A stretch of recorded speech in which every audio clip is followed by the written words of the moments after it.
അസ്സലാമു അലൈക്കും വറഹ്മത്തുള്ളാഹി തആല വബറകാതുഹു.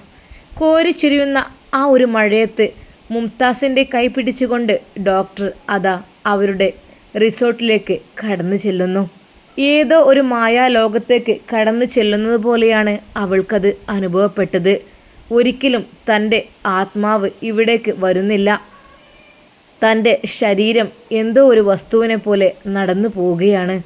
മനസ്സ് മുഴുവൻ എൻ്റെ ഫൈസിക്കയുടെ അടുക്കലാണ്.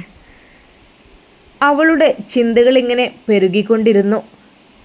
സ്വപ്നത്തിലെന്ന വണ്ണം അവൾ ഡോക്ടറുടെ കൈ പിടിച്ച് നടക്കുമ്പോൾ ഡോക്ടർ ചോദിച്ചു, മുംതാസ്.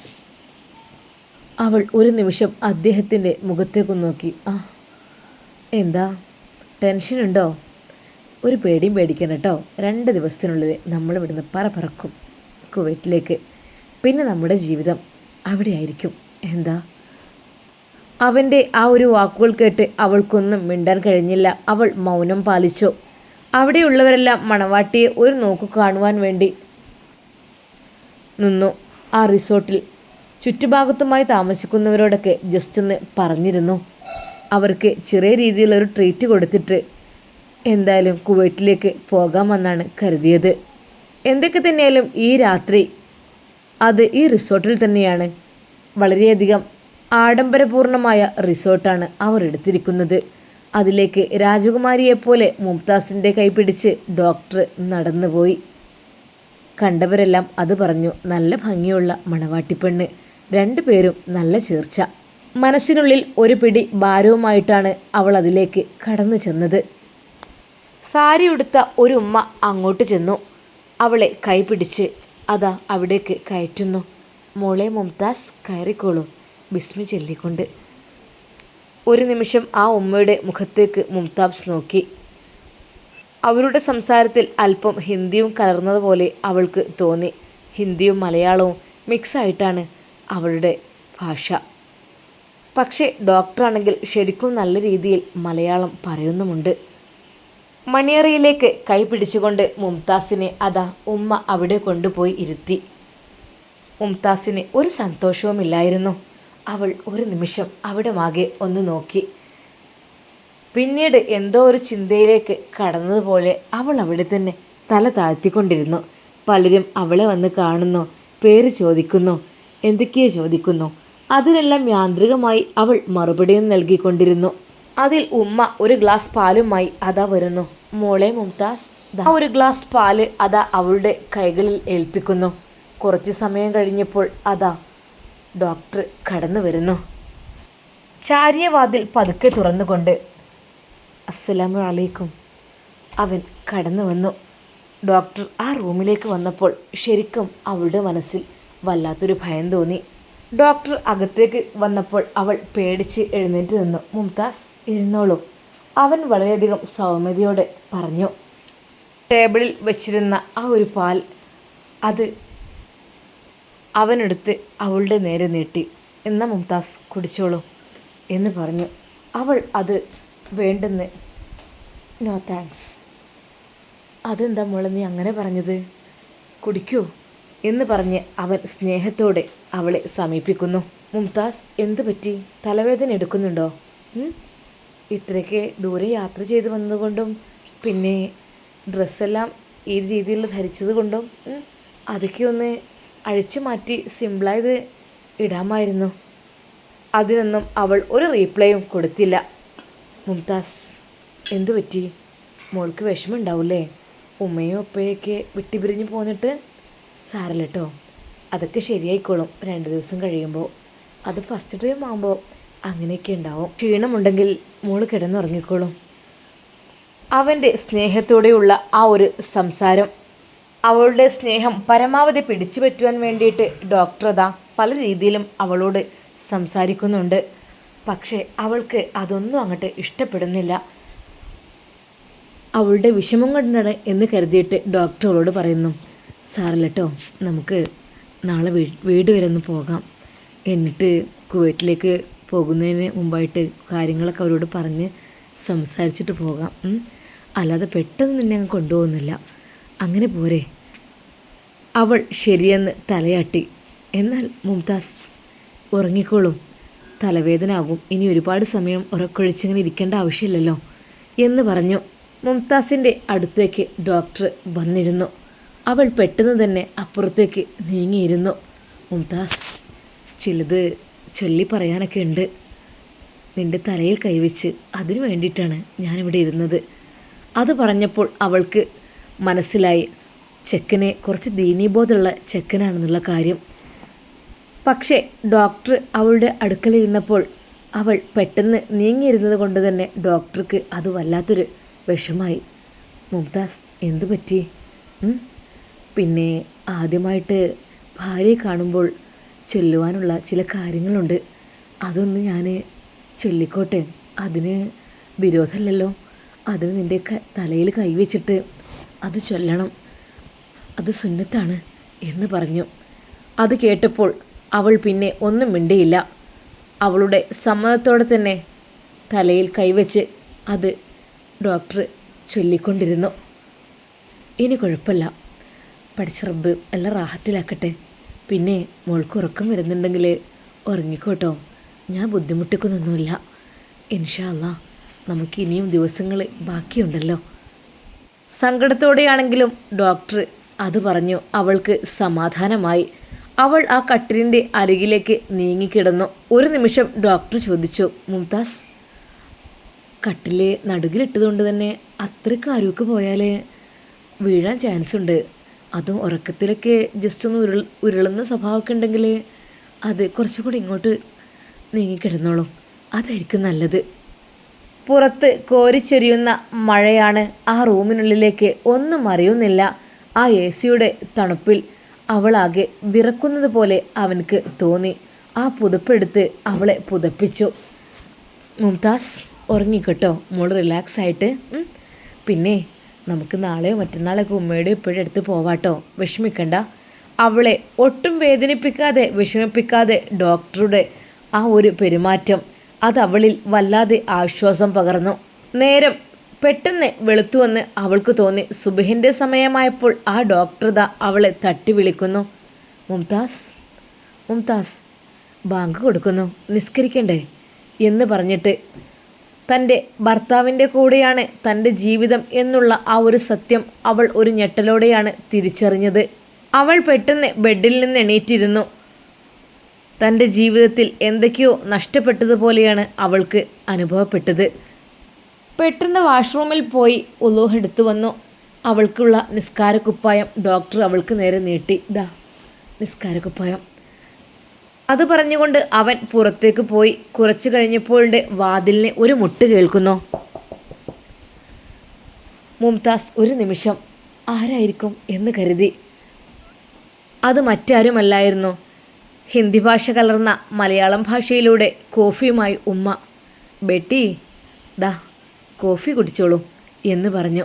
അപ്പോഴേക്കും ഡോക്ടർ പള്ളിയിലേക്ക് പോയിരുന്നു. കോഫിയുമായി കൊണ്ടുവന്ന ആ ഒരു ഉമ്മ അതൻ തൻ്റെ അമ്മായിമ്മയാണ്. തലേദിവസം തന്നെ കൈപിടിച്ച് കയറ്റിയ അമ്മായിമ്മ.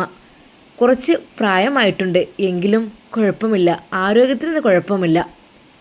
സാരിയാണ് ഡെയിലി എടുക്കാറുള്ളതെന്ന് തോന്നുന്നു. അവരും ഡോക്ടറാണോ എന്നൊരു സംശയം അവർക്ക് ഇല്ലാതില്ല. ഇതെല്ലാം ചോദിക്കണമെങ്കിൽ തൻ്റെ ഭർത്താവിനോട് ചോദിക്കണം. പക്ഷേ എന്താണെന്നറിയില്ല, ഭർത്താവിനോട് ശരിക്കും മിണ്ടാൻ തന്നെ എനിക്ക് തോന്നുന്നേയില്ല. അത്രക്കും അയാൾ എന്നെ കെയർ ചെയ്യുന്നുണ്ട്, അത്രക്കും സ്നേഹിക്കുന്നുണ്ട്. വളരെയധികം സാവകാശം നല്ല പെരുമാറ്റത്തിൻ്റെ ഉടമയായിക്കൊണ്ടാണ് അദ്ദേഹം എന്നെ സമീപിക്കുന്നതും. യാതൊരു രീതിയിലുള്ള പ്രശ്നങ്ങളും പ്രയാസങ്ങളും ഇല്ല. പക്ഷേ എന്തെന്നറിയില്ല, മനസ്സ് അതങ്ങോട്ട് കൊടുക്കാൻ കഴിയണില്ല. ആ കോഫി കുടിച്ചുകൊണ്ടിരുന്നപ്പോൾ അവളുടെ കണ്ണുകൾ നിറഞ്ഞു. പെട്ടെന്നതാ ഡോക്ടർ അങ്ങോട്ട് കടന്നു വരുന്നു.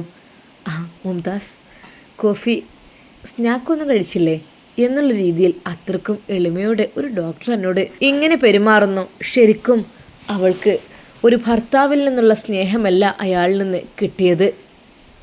എന്താണെന്നറിയില്ല, തന്നെ വല്ലാതെ കെയർ ചെയ്യുന്നു. മുംതാസ്, നടക്കാൻ പോയാലോ?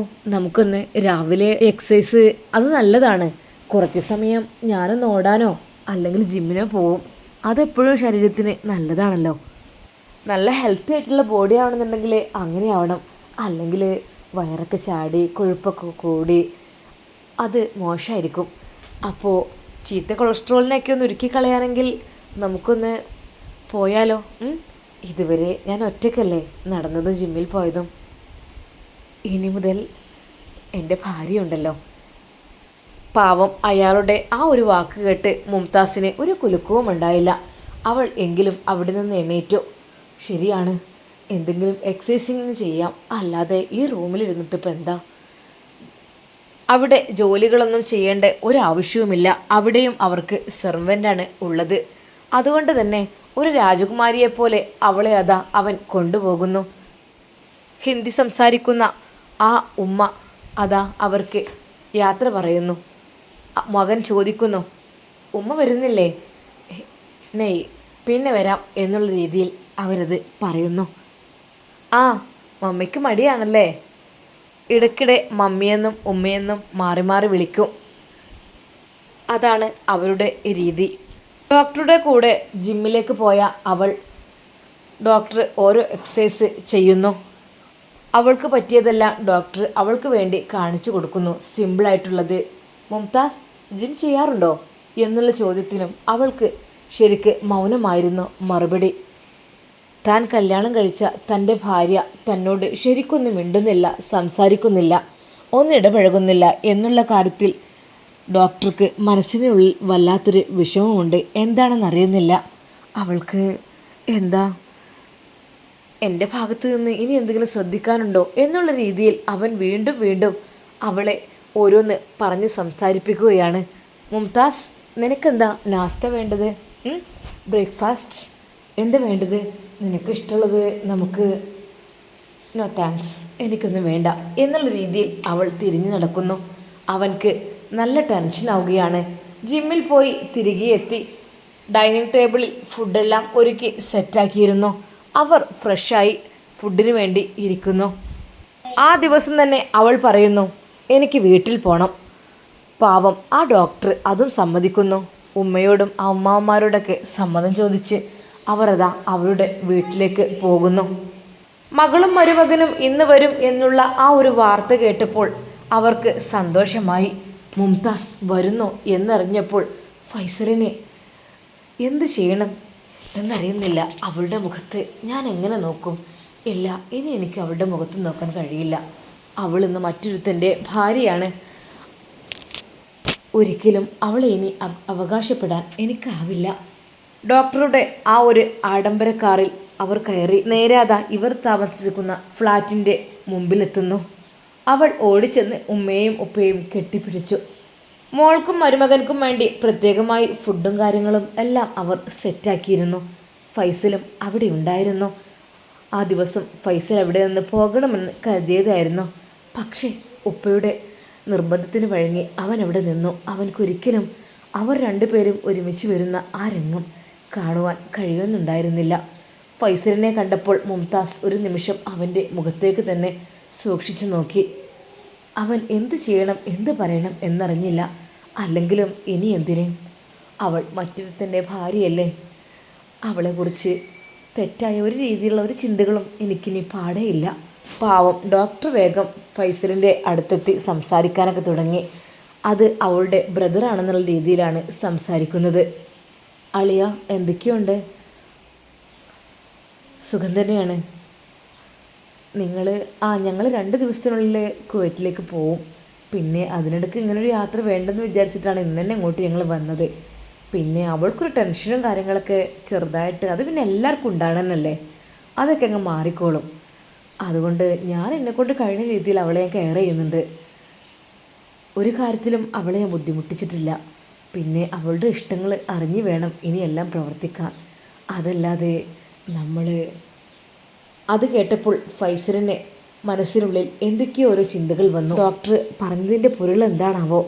ഡോക്ടർ പറയുന്നത് അവളുടെ ഇഷ്ടങ്ങൾക്കനുസരിച്ച് ഞാൻ നിൽക്കുന്നു എന്നാണ്. അവൻ്റെ ആ സംസാരം കേട്ടപ്പോൾ ഫൈസലിനെ ശരിക്കും അദ്ദേഹത്തെ പാവം തോന്നി. സംഭവം ഡോക്ടറൊക്കെ തന്നെയാണ്, പക്ഷെ അതിൻ്റെ ഗമയും സെറ്റപ്പും കാര്യങ്ങളൊന്നും അവൻ്റെ പ്രവൃത്തിയിലൊന്നുമില്ല. അവന് നല്ലൊരു പയ്യൻ തന്നെയാണ്. എല്ലാവർക്കും പറ്റിയ നല്ല സൽസ്വഭാവമുള്ള ഒരു ഡോക്ടർ. ഉമ്മയോടും ഉപ്പയോടുമെല്ലാം ഡോക്ടർ സംസാരിച്ചു. അവൻ പറഞ്ഞു, ഉമ്മ ഉപ്പ ഇൻഷാ അല്ലാ ഞങ്ങൾ മറ്റന്നാൾ പോവുകയാണ് കുവൈറ്റിലേക്ക്. അപ്പോൾ ഇനിയൊരു യാത്ര അത് പിന്നെ നിങ്ങൾ വീട്ടിലേക്ക് വരണം, ആ ഫ്ലാറ്റിലേക്ക്. അവിടുന്ന് ഒരുമിച്ചങ്ങ് പുറപ്പെടാം. പിന്നെ യാത്രയേക്കാൻ മോൾക്ക് നിങ്ങളുണ്ടാകുമ്പോൾ ഒരു സന്തോഷമായിരിക്കും. പിന്നെ ഇൻഷാ അല്ലാ ഞങ്ങൾ കുറച്ച് കഴിഞ്ഞ് വരണ്ട്, പാർട്ടിയും കാര്യങ്ങളൊക്കെ അന്നാക്കാം. അതായിരിക്കും നല്ലത്. അപ്പോഴേക്കും അവളൊന്ന് സെറ്റാക്കി എടുക്കാനുണ്ട്.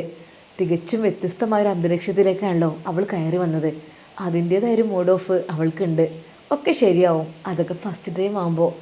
അത് കേട്ട് ഉമ്മയും ഉപ്പയും പറയും, അവളിപ്പോൾ ഇവിടെ ഇങ്ങനെ കൊഞ്ചി വളർന്നതല്ലേ, അപ്പോൾ അതിൻ്റേതായൊരു ഫീലും കാര്യങ്ങളൊക്കെ ഉണ്ടാവും, അതൊക്കെ ശരിയായിക്കോളേ. ഇൻഷാ അല്ലാ. കാരണം അവൾക്ക് വേണ്ടി, അവളുടെ ഇഷ്ടങ്ങൾക്ക് വേണ്ടിയാണ് ഞാനെല്ലാം ചെയ്തത്. പക്ഷേ എന്നിലേക്ക് അടുക്കാൻ അവൾക്കൊരു ചെറിയൊരു പ്രയാസമുണ്ട്. ഡോക്ടർ ഉള്ള കാര്യം പറഞ്ഞു. അതൊന്നും സാരമില്ല മോനെ, ഇപ്പം പുതുക്കല്ലേ, ഒക്കെ ശരിയായി വരും. ശീലമാകുമ്പോഴേ അങ്ങോട്ടും ഇങ്ങോട്ടും നല്ല സംസാരിക്കുക, ഇടപഴകുക, എന്നെങ്കിൽ തന്നെ കാര്യങ്ങളൊക്കെ ഒന്ന് റെഡിയാവുള്ളൂ. മുംതാസിൻ്റെ ഉമ്മ മരുമകനെ പറഞ്ഞ് ആശ്വസിപ്പിച്ചു. എന്നാൽ ഉമ്മ ഞങ്ങൾ ഇറങ്ങട്ടെ ഉപ്പ, അവൻ പറഞ്ഞു. അളിയ എന്നാൽ ഞങ്ങൾ അപ്പോൾ ഇൻഷാ അല്ലാ മറ്റന്നാൾ ഞങ്ങൾ പോകട്ടോ. രാവിലെ 9 മണിക്ക് നല്ല ഫ്ലൈറ്റിനാണ്. പിന്നെ വിസ ടിക്കറ്റ് ഒക്കെ ഓക്കെയാണ്. പിന്നെയെന്ന് വെച്ചാൽ എല്ലാവരും വരണം കേട്ടോ, യാത്ര അയക്കാൻ വേണ്ടിയിട്ടൊക്കെ. മുംതാസ് അതാ അവളുടെ റൂമിൽ പോയി കിടന്നിരുന്നു. അപ്പോഴേക്കും ഉമ്മ അവളെ വിളിച്ചു. മോളെ മുംതാസ്, ദാ മോനിതാ പോകാൻ നിൽക്കണം, നീ എവിടെ മോളെ? അവൾ ഇതെവിടെയെന്ന് നോക്കുവാൻ വേണ്ടി ഉമ്മ പോയപ്പോൾ അവളതാ അവളുടെ റൂമിൽ കിടന്നുറങ്ങുന്നു. പഠിച്ചോനെ, ഈ പെണ്ണെന്ത് ഇത്ര പെട്ടെന്ന് ഉറങ്ങുകയും ചെയ്തോ? ക്ഷീണം കൊണ്ടായിരിക്കും, വേണമെങ്കിൽ രാത്രി ശരിക്കും ഉറങ്ങിയിട്ടുണ്ടാവില്ല, ആ ഉമ്മ വിചാരിച്ചു. മുംതാസ് മോളെ, ദാ മോന് പോകാൻ തിരക്ക് കൂട്ടുന്നുണ്ട്, എന്തൊക്കെ കാര്യങ്ങൾ ചെയ്യാണ്ടെന്ന് പറയണ്ടല്ലോ. ഉമ്മ അവർ പോയിക്കോട്ടെ, ഞാൻ പിന്നെ പോയിക്കോളാം അങ്ങോട്ട്. എന്താ മോളെ നീ ഇങ്ങനെ പറയുന്നത്? ഇന്നലെയല്ലേ കല്യാണം കഴിഞ്ഞത്? നിക്കാഹ് കഴിഞ്ഞ് ഇന്നലെ അങ്ങോട്ട് കൊണ്ടുപോയിക്കണം എന്നെ. കുറച്ച് സമയം അവിടെ നിന്നിട്ടുള്ളൂ, അപ്പോഴൊക്കെ എന്താ ഇവിടെ ഇങ്ങനെ വന്ന് കിടക്കണേ? മോളെ പോയിക്കോ. ഉമ്മ ഇന്ന് ഞാൻ പോണില്ല, ഇനി കുവൈറ്റിലേക്ക് പോകുമ്പോൾ ഞാൻ അങ്ങനെ പോയിക്കോളാം, അതാണ് നിങ്ങൾക്ക് ഇഷ്ടം. ഇനിയിപ്പോൾ 2 ദിവസം കൂടി അത് നിങ്ങളുടെ കൂടെ നിൽക്കാൻ പറ്റില്ലല്ലോ. ഇന്ന് ഞാൻ അങ്ങോട്ട് പോണില്ല ഉമ്മ. പിന്നെ കുവൈറ്റിലായാൽ ഞാൻ ഒറ്റക്കായിരിക്കും. അപ്പോൾ എനിക്ക് ഉമ്മയും ഉപ്പയും കാണണം തോന്നുമ്പോൾ എനിക്ക് പോകാൻ പറ്റില്ലല്ലോ. ഉമ്മ ഇക്കയോട് പറഞ്ഞേക്ക് തിരിച്ചു പോകാൻ വേണ്ടിയിട്ട്. ഞാൻ മറ്റന്നാൾ വരാമെന്ന് പറഞ്ഞേക്ക്, എയർപോർട്ടിലേക്ക് വരാം എന്ന് പറഞ്ഞേക്ക്. ഉമ്മ പ്ലീസ്. മോളെ ഇന്നലെ നിക്കാഹ് കഴിച്ച് കൊണ്ടുപോയതാണ്, അന്നങ്ങനെ ഇന്ന് തന്നെ അങ്ങനെ പറയുന്നത് ശരിയാണോ? ഒന്നുമില്ലെങ്കിൽ ഓലെ നമ്മൾ ബഹുമാനിക്കണ്ടേ കുറച്ചൊക്കെ. ഇന്ന് നിനക്ക് സങ്കടം തീർക്കാൻ വേണ്ടി ഉമ്മയും ഉപ്പയും കാണാൻ വേണ്ടി നിന്നെ അവൻ കൊണ്ടുവന്നു. പിന്നെ പെട്ടെന്ന് നീ ഇന്ന് പോകുന്നില്ല എന്ന് പറഞ്ഞാലോ? ഉമ്മ പ്ലീസ്, മറ്റന്നാൾ എന്തായാലും ഞാൻ പോയിക്കോളാം. എന്താ ഉമ്മ പ്ലീസ്, ഉമ്മാക്ക് ഉപ്പാക്ക് എന്നോട് തീരെ സ്നേഹമല്ലേ? മോളെ അങ്ങനെ പറയില്ല പെണ്ണേ, നിന്നെ സ്നേഹമുള്ളത് കൊണ്ടാണ് പറഞ്ഞേക്കണത്. ഏതൊരു ഭർത്താവും ഭാര്യയാണ് കൊതിക്കുന്നത്, അതും കല്യാണം കഴിഞ്ഞ ആ ഒരു ദിവസങ്ങളിൽ. പിന്നെ ഇന്നലല്ലേ കഴിഞ്ഞത്, പാവം ചെക്കനാണ്, ഒരു ഡോക്ടറായ നല്ല സോലിഹ ഒരു ചെക്കനാണ് നമുക്ക് കിട്ടിയത്. ഇങ്ങനെയൊക്കെ എവിടെ നിന്ന് കിട്ടണേ? മോളെ തട്ടിത്തെറിപ്പിച്ച് കളയല എൻ്റെ മോള് പോയിക്കോ ഓൻ്റെ കൂടെ. അവൾ അവിടെ കിടന്ന കിടപ്പ് തന്നെ അവൾക്കാകെ തലവേദനയാകുന്ന പോലെ. ഉമ്മ എനിക്ക് തല വേദനിച്ചിട്ട് വയ്യ. പഠിച്ചോനെ എന്ത് പറയും മോനെ? അവൾ തല വേദനിക്കുന്നുണ്ടെന്ന് പറയുന്നുണ്ട്. അപ്പോൾ ആണോ? എവിടെ മുംതാസ് എന്ന് പറഞ്ഞുകൊണ്ട് അവനതാ റൂമിലേക്ക് കടന്നു വരുന്നു. അവൾ അവിടെ കിടക്കുകയായിരുന്നു. പെട്ടെന്ന് അവനെ കണ്ടപ്പോൾ അവൾ എഴുന്നേറ്റിരുന്നു. അവിടെ കിടന്നോളൂ, ഞാൻ ജസ്റ്റ് നോക്കട്ടെ എന്ന് പറഞ്ഞുകൊണ്ട് മുംതാസിൻ്റെ ആ ഒരു നെറ്റിയിൽ പിടിച്ച് അവൻ അമർത്തി നോക്കുന്നു. നന്നായിട്ടുണ്ടോ? കൂടുതലായിട്ട് തല കറങ്ങുന്ന പോലെ അങ്ങനെ എന്തെയുണ്ടോ? അതൊന്നുമില്ല, അതൊരു കുളി കുടിച്ചാൽ തീരുന്ന പ്രശ്നമേ ഉള്ളൂ. നിങ്ങളിപ്പോൾ എന്തിനാ ഇവിടെ വന്ന് പരിശോധിക്കാൻ വന്നത്? ഇതെൻ്റെ ഡോക്ടറുടെ റൂം എങ്ങാനാണോ? അവൾ ചോദിച്ച ആ ഒരു ചോദ്യത്തിന് മുമ്പിൽ ഉമ്മ വരെ ഞെട്ടിപ്പോയി. മോളെ നീ എന്താ പറയുന്നത്? അത് നിൻ്റെ ഭർത്താവും ഡോക്ടർ കൂടിയാണ്. നിനക്ക് സുഖമില്ലാതാകുമ്പോൾ പിന്നെ അവൻ തന്നെയല്ലേ നിന്നെ നോക്കാനുള്ളത്? പിന്നെ വേറെ ഡോക്ടറെ അടുത്ത് പോകേണ്ട ആവശ്യമുണ്ടോ? എന്താ മോളെ എനിക്ക് തീരെ ഒരു ബുദ്ധിയില്ലാത്ത വർത്താനം? ഉമ്മ അവളെ കളിയാക്കിക്കൊണ്ട് പറഞ്ഞു. അത് സാരല്ല, അത് എനിക്ക് തോന്നുന്നു ടെൻഷൻ കൂടിയിട്ടാണെന്ന് തോന്നുന്നു. പ്രഷറുണ്ടോ മോൾക്ക്? അതെ, എനിക്ക് പ്രഷറും ഷുഗറും കൊളസ്ട്രോളൊന്നും ഇല്ല. ഇനി പോരൊന്നും ഉണ്ടാക്കി വരുത്തണ്ട. ഭർത്താവിനോട് വീണ്ടും അങ്ങനെ ഒരു സംസാരം കേട്ടപ്പോൾ അദ്ദേഹത്തിൻ്റെ മുഖം വല്ലാതെ അങ്ങായി. മോനെ ക്ഷമിക്കണം, അത് ഈ ഒരു പ്രായത്തിൻ്റെ കുഴപ്പമാണ്, അറിവുകൂടെ കൊണ്ടാണ്. എൻ്റെ മോൻ ക്ഷമിക്കണം കേട്ടോ പ്ലീസ്. ഉമ്മയും ഉപ്പയും അവനെ സമാധാനിപ്പിച്ചു. അത് സാരല്ല ഉമ്മ, സാരല്ല, അതൊക്കെ ശരിയായിക്കോളും അല്ലേ. മോളെ മുംതാസ്, നമുക്ക് പോയാലോ? വാ, ഞാൻ പിടിക്കാം. വേണ്ട, എനിക്ക് വയ്യ, എൻ്റെ തല വേദനിക്കുന്നു. ഓഹ്, എന്തൊക്കെയാ അസ്വസ്ഥത.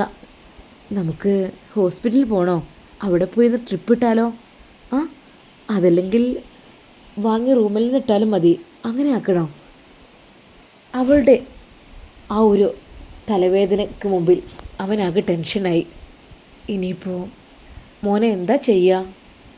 അവൾ സുഖമില്ലാത്തത് കൂടെ പറഞ്ഞു. ഇക്ക പോയിക്കോളൂ, ഞാൻ മറ്റന്നാൾ വരാം എയർപോർട്ടിലേക്ക്, അതാണ് എനിക്ക് നല്ലത്. അല്ലാതെ ഇന്നും അവിടെ ചെന്നാൽ എനിക്ക് എൻ്റെ തലവേദന കൂടിയിട്ട് ഒരു പക്ഷേ യാത്രയൊക്കെ മുടങ്ങാൻ ചാൻസ് ഉണ്ട്. ഒരു പക്ഷേ ഹോസ്പിറ്റലിൽ അഡ്മിറ്റ് ആവേണ്ട അവസ്ഥക്കായി കഴിഞ്ഞാൽ അത് പ്രയാസമാണ്. തൽക്കാലം ഇവിടെ ഞാൻ കിടക്കട്ടെ. ഇനി മറ്റന്നാൾ എയർപോർട്ടിൽ വെച്ച് കാണാം, അതായിരിക്കും നല്ലത്. ഒരു നിമിഷം അവന് ഞെട്ടിപ്പോയി. അവന് സങ്കടമായി. അവളുടെ മുഖത്തേക്ക് നോക്കാൻ തന്നെ അവനക്ക് കഴിഞ്ഞില്ല. അവൻ വെറുതെ താഴേക്ക് നോക്കി. സങ്കടം കൊണ്ട് അവൻ്റെ കണ്ണുകൾ നിറയുന്നത് ഉമ്മ കണ്ടു. മോൾ എങ്ങനെയെങ്കിലും പോയിക്കോ, അത്രയ്ക്കും നല്ല കാറിലല്ലേ നിന്നെ കൊണ്ടുവന്നത്, പിന്നെ യാതൊരു ബുദ്ധിമുട്ടും ഉണ്ടാവില്ല. മോൾ പോയിക്കോ മോൻ്റെ കൂടെ. ഉപ്പയും പറഞ്ഞു. മോളെ, എൻ്റെ കുട്ടി പോയിക്കോളി. ഉമ്മാക്കും ഉപ്പാക്കും മനസ്സിൽ അല്പം ഭയമുണ്ടായിരുന്നു. കാരണം മറ്റൊന്നുമല്ല, അല്ലെങ്കിൽ അവൾക്ക് ഇഷ്ടമില്ലാത്ത വിവാഹമായിരുന്നു. പെട്ടെന്ന് വീട്ടിലേക്ക് വന്നപ്പോൾ അവൾ പോവിടുന്നില്ല എന്ന് പറഞ്ഞപ്പോൾ അവർക്ക് ശരിക്കും സങ്കടമാവുകയാണ്. ഉപ്പാൻ്റെ കുട്ടി പോയിക്കോളി, അതായിരിക്കും നല്ലത്. ഞങ്ങൾ മറ്റന്നാൾ അങ്ങോട്ട് വന്നോളാം, നമുക്ക് ഒരുമിച്ച് എയർപോർട്ടിലേക്ക് പോകാം. ഉപ്പാക്ക് എന്നോട് തീരെ സ്നേഹമല്ലേ? ഞാൻ ഇത്ര തലവേദനയായിട്ട് ഇവിടെ കിടന്നിട്ടും ഉപ്പ എന്തിനെങ്ങനെ തള്ളി പറഞ്ഞേക്കുന്നത്? അവൾക്ക് ഡോക്ടറിൻ്റെ കൂടെ പോകാൻ തീരെ താല്പര്യമില്ല എന്നാണ് തോന്നുന്നത്. ഉമ്മ പറഞ്ഞു. പഠിച്ചോനെ റബ്ബേ, നീ കാക്ക്, നിക്കാഹ് കഴിഞ്ഞു പോയി. ഇനിയിപ്പോൾ അത്രക്കും നല്ലൊരു ചെക്കനെ എവിടെ നിന്ന് കിട്ടാനാണ്? അവൾ ഡോക്ടറുടെ കൂടെ പോകാൻ കൂട്ടാക്കുന്നേയില്ല. അവന് സങ്കടത്തോടെ ഉമ്മയോടും ഉപ്പയോടും പറയുന്നു. ഉപ്പ, എന്നാൽ ഞാൻ ഇറങ്ങട്ടെ. മറ്റന്നാളെ എയർപോർട്ടിലേക്ക് എന്നാൽ അവളെ എത്തിക്കണം. മുംതാസ്, നിനക്ക് എന്ത് ട്രീറ്റ്മെൻറ്റും ഞാൻ നൽകുമല്ലോ. എൻ്റെ കൂടെ പോകുന്നതുകൊണ്ട് നിന്നെ എങ്ങനെയൊക്കെയാണ് കെയർ ചെയ്യുന്നത്? അതിനേക്കാൾ ഉപരി ഇനി എങ്ങനെയാണ് എനിക്കറിയുന്നില്ല. വാ, നമുക്ക് പോവാം, ഹോസ്പിറ്റലിൽ കാണിക്കാം വേറെ ഏതെങ്കിലും ഡോക്ടറെ. ഞാൻ നോക്കുന്നില്ല, നിനക്ക് ഞാൻ നോക്കുന്നതല്ലേ പ്രശ്നം. പ്ലീസ് ഇക്ക, എന്നൊന്ന് വെറുതെ വിടോ. ഞാൻ ഒന്ന് കിടന്നുറങ്ങട്ടെ ഇവിടെ. എനിക്ക് അവിടുത്തെ കാലാവസ്ഥയോ അതിപ്പോൾ ഇവിടുന്ന് കുറച്ച് പോയി, ഇവിടുത്തെ നാടനല്ലേ അതൊക്കെ. ഈ ഒരു സമയത്ത് അവൻ പലവട്ടം നിർബന്ധിച്ചിട്ടും അവൾ പോകാൻ കൂട്ടാക്കുന്നില്ലായിരുന്നു. ഫൈസലിനെ ഉമ്മയും ഉപ്പയും വിളിക്കുന്നു. മോനെ ഫൈസി. ആ, എന്തോ ഉപ്പ? ഉമ്മ, എന്താ? മോനെ, മുംതാസ് ഒന്ന് പോകുന്നില്ലാന്ന്. അവന് ഇതുവരെ കൊണ്ടുവന്നാക്കി നമ്മളെ കാണാൻ വേണ്ടി കൊണ്ടുവന്നാണ്. ഇനി മറ്റന്നാൾ പോകുകയാണത്രേ അവരെല്ലാവരും. അതുകൊണ്ട് മോനൊന്ന് പറഞ്ഞ് മനസ്സിലാക്ക്. അവളോടൊന്ന് പോകാൻ അവൻ്റെ കൂടെ. പാവം ഒരുപാട് വിഷമിച്ച് നിൽക്കുന്നുണ്ട് പോകാൻ വേണ്ടി. പിന്നെ നിക്കാഹ് കഴിഞ്ഞാൽ എന്തൊക്കെ തന്നെയായാലും പെണ്ണുങ്ങൾ കൂടെ ഉണ്ടാക്കുമ്പോൾ ഒരു സമാധാനം സന്തോഷമല്ലേ, അതില്ലല്ലോ. സാരല്ല, ഒക്കെ ശരിയായിക്കോളും. ഫൈസലിനെ എന്ത് പറയണം എന്ത് ചെയ്യണം എന്നറിയുന്നില്ല. അവനതാ മുംതാസിൻ്റെ റൂമിനടുത്തേക്ക് വരുന്നു, ഉമ്മയുടെയും ഉപ്പയുടെയും കൂടെ. അവൻ ചോദിച്ചു. മുംതാസ്, ഡോക്ടറുടെ കൂടെ പോകുന്നില്ലേ? നിന്നെ വെയിറ്റ് ചെയ്യുന്നുണ്ട്. അവൾ പറഞ്ഞു. നിങ്ങൾ എല്ലാവരും എന്നെ അങ്ങ് നിർബന്ധിക്കണം. ഞാൻ പറഞ്ഞില്ലേ മറ്റന്നാൾ എയർപോർട്ടിലേക്ക് പോകാമെന്നുള്ളത്. ഇന്ന് എന്നെക്കൊണ്ട് വയ്യ, എനിക്ക് തല വേദനിക്കുന്നുണ്ട് നന്നായിട്ട്. അവൻ പിന്നെ ഒന്നും പറഞ്ഞില്ല. അവൻ തിരിഞ്ഞു നടക്കുകയാണുണ്ടായത്. ആ ഉമ്മയും ഉപ്പയും ആകെ ടെൻഷനിലാണ്.